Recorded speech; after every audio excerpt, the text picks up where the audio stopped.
Hey guys, so I'm just working on some sheet metal fittings today for this big heat pump two-zone system that I'm doing, and got me to thinking that I should show you guys the formulas on how I start a four-way offset. And it's all about the math again. Everything's math. We did need to retain some of this stuff we learned in school, so let me show you that. And then I'm going to put together a video of these offsets I'm building too, so you guys can see exactly how it's done. So check it out, guys. All right, guys, time for some math here from Seat and HVAC.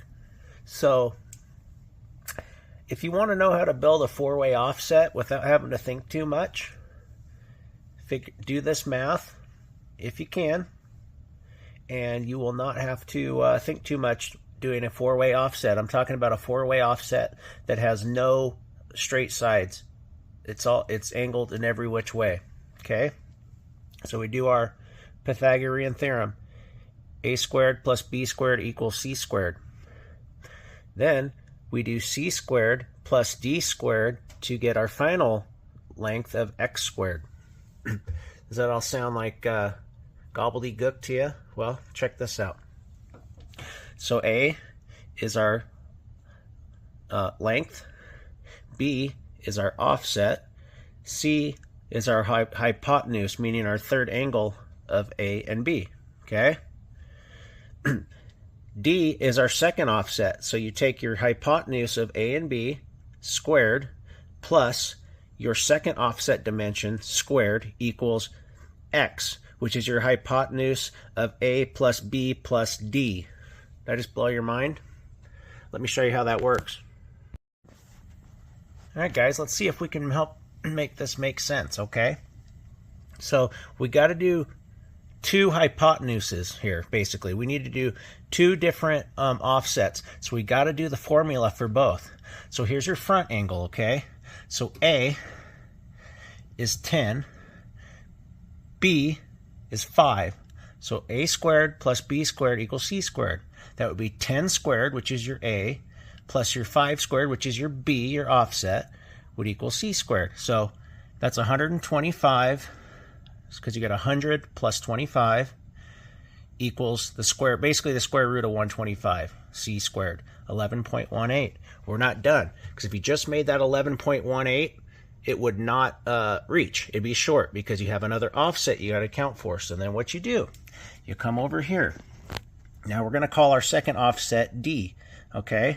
So we already know that C squared, or square root of that number is 11.18, okay? So we're going to call it C squared plus D squared. This dimension squared, so 7 squared, okay, equals X. We'll call X squared our final number, okay? So then you're going to take that 11.18, which is your C squared, add it to your other offset, which is D, which is 7 squared. So that equals 125 plus 49 equals X squared. That's your final number, okay? So square root of 174 is 13.19, so it'd be about 1/5 of an inch. So, you know, you do probably a third. Well, you can't do a third. Do a quarter. A little under a quarter, so 13 1/4. But see how that works? So see, if you were to only do this one dimension here, just facing your front here, it would be short by almost 2 inches. It wouldn't work. So you got to add in your other offset, and this is how we do it, okay? Here, let me just go over this real slowly with you. So first offset is C, okay? That's your basic, that's your Pythagorean theorem. You do it once, okay? We've been over this many times. So you're going to come up with that number, which is going to be the square root of that number is C squared, 11.18, okay? And I'm just leaving the camera on this for a long time so you can look at it. So then you do your side drawing of what your offset is. You know, we've already done this one coming towards us, right? We got to do the one going back. So you have your D dimension, which whatever that is, the formula works the same no matter what. You just got to punch in the numbers to each letter that the formula goes to.